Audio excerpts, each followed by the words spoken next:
If there's crimes against humanity being exercised right now, I don't believe that it's in a military lab. I believe that it's in those ICUs of dying patients alone.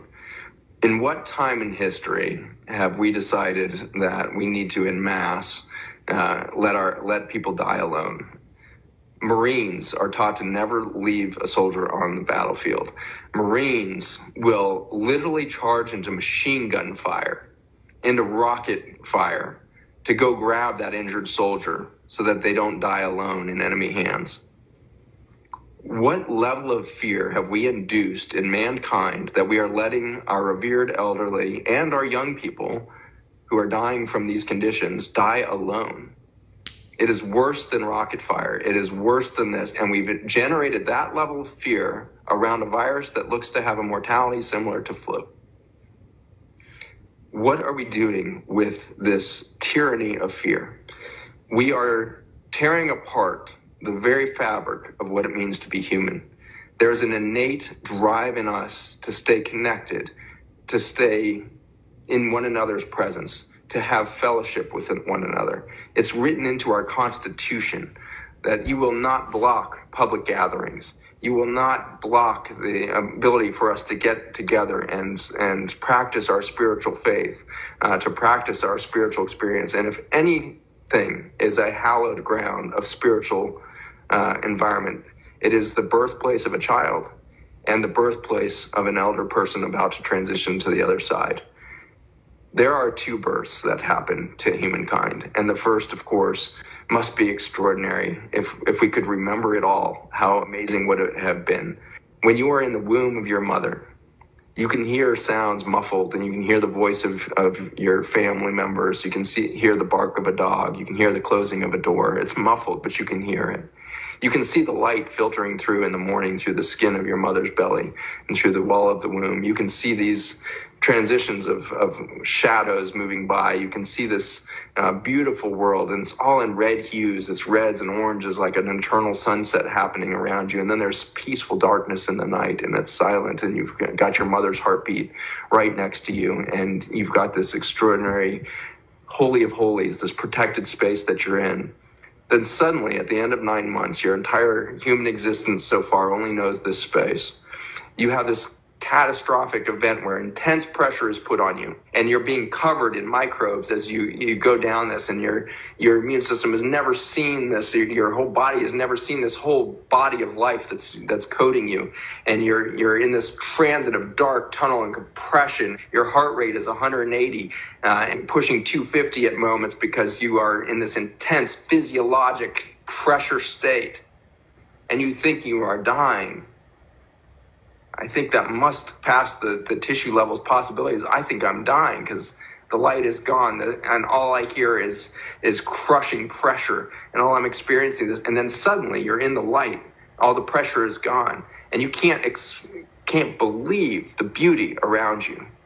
The face of your mother is mind-boggling. There's 1,000 colors in just the iris of her eye that's looking in your face.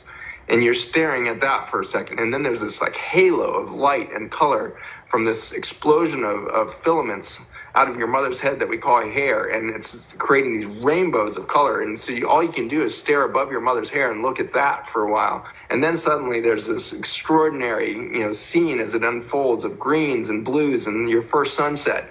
You can't believe how beautiful the world is. And then we go through a forgetting of the magic that we are alive right now. And we forget that we are in an exquisite miracle of beauty every day. And we are dumbed down to an existence of drywall box with no microbiome diversity into an off-gassing plastic car that off-gasses cyanide and micro toxins into the environment. And we show up in an office building in carpeted cubicles that off-gas carcinogens all day long, and then we go to a grocery store and pick up a bunch of food that was treated with carcinogens before it was harvested, and then we go home and we sit around blue light devices that reset our and screw up our circadian rhythms, and we get depressed and we get disconnected, and then we go through this extraordinary event. and suddenly there's darkness in an ICU, and your eyesight is failing, and you're starting to see things through the glass darkly again, and you see shadows, and you see this, and there's an intense sense of pressure as your body starts to collapse in on itself. You can't breathe, your heart rate's failing, everything's starting to go, and then you go into this dark tunnel. You can hear voices perhaps, and you have this overwhelming sense of biology is being crushed into oblivion right now. And then you come out the other side, and it's more beautiful and more bright than you could have ever imagined. And then suddenly that doctor resuscitates you and pulls you back into the body. And you tell that doctor, it's so much prettier on the other side. I'm ready to go. I'm ready to rebirth. I just found out that I'm fully accepted on the other side. I'm a beautiful creature of light energy, and I am excited to be there. The danger that we have right now is not a virus. The danger that we have right now is that we have sterilized ourselves from death. We have created sterility around the death moment, which is ultimately our reason we're here. We are here for a transformative experience where we find out we are not biologic, we are spiritual beings. We are light beings. We are spiritual beings trapped in a biologic shell for a moment. And we have learned to fear all of that.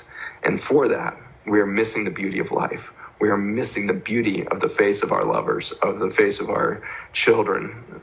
We are missing the beauty of one another.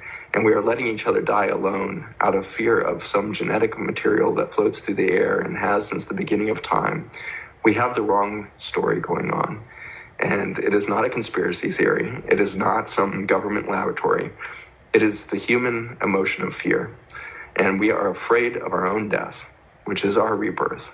We need to reorient ourselves to life. We need to put into line not just our medical system. We need to put into line our manufacturing and consumer goods industries. We need to put into line our energy and transportation industries in line with biology. It has shown us how to produce energy cleanly. It has shown us how energy is produced at the cellular level. We could do that.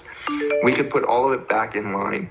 And first and foremost, we need to celebrate life and stop fearing death. And we will act much differently towards each other. We don't need a revolution. We need an evolution. We need to evolve past our fear.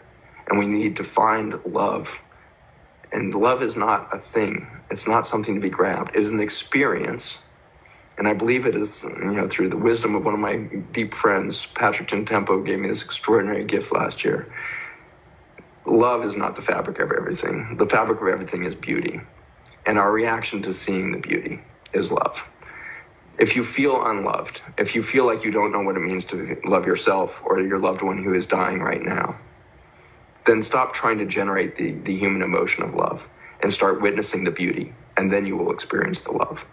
We need to see the beauty of the virome. We need to see the beauty of the microbiome. We need to see the beauty of a human breath. We need to see the beauty of a planet that can breathe when given the opportunity. We need to see the beauty of human touch, a hug. When we go back to a normal, I hope it's not the old normal. We need to find a new normal in these coming weeks. When they say you can go back to your normal activities, do not go back to your normal activities. Act much differently. See the beauty everywhere. Engage with the beauty, most of all in your fellow humanity. And let's love each other in the experience of each other's beauty to realize a much different future.